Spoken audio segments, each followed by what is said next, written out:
Hello everyone, how's it going? This is Ken, and we are back with another update on our Ethereum chart.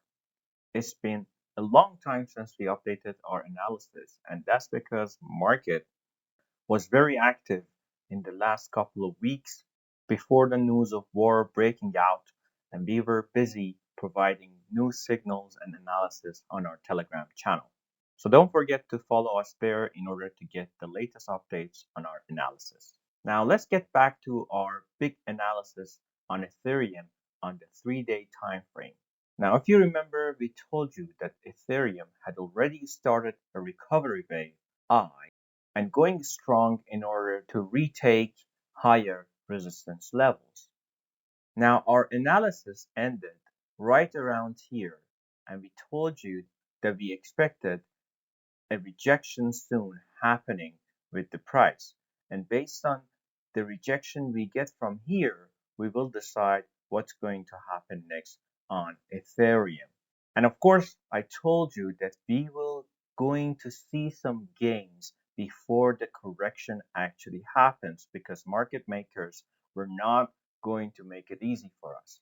And as you can see, we got some wicks going up, creating some shadows, trapping late buyers. And what happened next was that price playing around here, ranging in order to trap buyers and sellers before showing its true colors. And finally, we got the rejection that we were waiting for at around 2,750, and price started its correction just as we expected to the lower levels. If you pay attention, these type of analysis need a lot of patience because market makers sure grabbed a lot of liquidity and created a lot of hype before allowing price to go where we expected it to go. Now let's analyze the price a little bit further in order to understand what's going to happen. If we pay close attention, we can understand that this leg is actually like an ABC correctional pattern. And here we got wave A, and then this correction is wave B. Now, in order for wave B to finish around the support level, we need to keep above this zone and range for some time in order to fill the time requirement for wave B to finish. Because wave B normally needs more time. So either price needs to keep above this level to fulfill the requirement through time, or it has to go down in order to finish wave B at lower levels. So our key point is playing above this flip zone. Consolidation above this zone allows more recovery for wave C, and losing this zone means that we are going to revisit lower support levels in order to finish wave B. But this is a very broad analysis, and in order to understand how price moves better, we have to go to lower time frames. For instance, let's go to the 4-hour time frame and study the chart with a little more depth. The first scenario that I'm going to talk about is the bullish scenario. And how this thing is going to play depends on the reaction we get around here.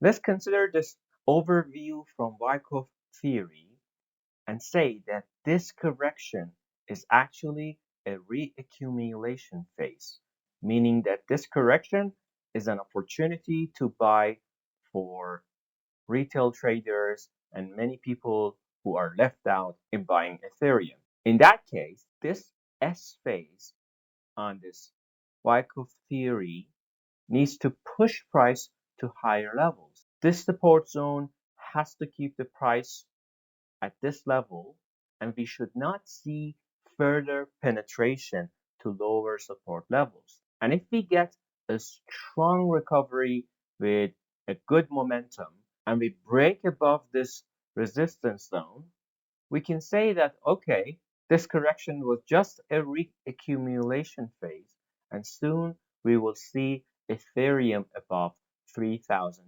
level. But if we do not get the strong recovery soon, then we have to consider deeper correction for the price of Ethereum. In that case, this whole pattern was a distribution phase, meaning that we got a recovery and buyers were just trying to unload their Ethereum so price could come down to lower levels. Now, in that case, this zone was the critical area that caused the final reaccumulation phase. And it would be again a key area for recovery, as explained in the previous chart. And as you can see, we might see some attempts in order to go above this level, like an automatic rally or other attempts to try to break above this zone. But if we get rejected from here, then price may go to lower levels in order to find more support. And this box is where the reaccumulation phase will happen. And in order to understand where will be the end of this reaccumulation phase, we have to again go to lower time frames and give time for market makers to show their hands. So in summary, whether we have distribution or reaccumulation phase depends on the reaction we get around this level. This is our key zone in both of our analysis. And as long as price has not been able to break above this level, both of these analyses are possible. And we have to see which one will play out. So that's all we have for now. And you should be careful with opening new positions as market is very sensitive to the news of war happening between Iran and Israel. And as the USA has started bombing Iran, we might see the matter escalating further between the nations. That's why you shouldn't be opening new positions blindly as price could go either way. So what you should do is to stay safe and try to open positions with proper risk management. And that's all we have for now for you. Don't forget to follow us on Telegram. Don't forget to follow our page here in order to get the latest news and updates from us. Until I see you later, have fun and goodbye.